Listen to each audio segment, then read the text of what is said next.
হুক্কা হুয়া, আমি এখন শেয়াল, আর শেয়াল মানেই বুদ্ধিমান পণ্ডিত। এখন বুদ্ধিতে কেউ আমার সাথে পারবে না।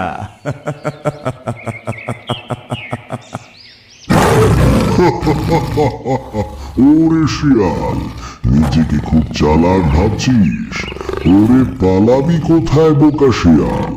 তুই কি জানিস না যে বাঘের সাথে কেউ পাঙ্গা নিতে পারে না?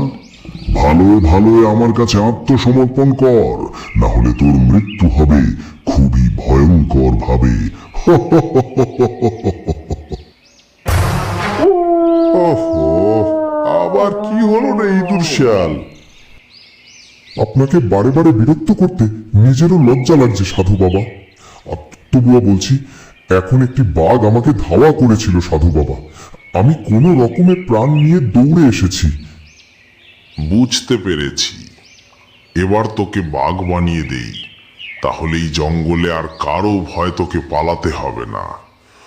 তুম ধ্রিম তানা নাতি শিয়ালাতি বাঘরং হুং চুং ছু উহ ছু।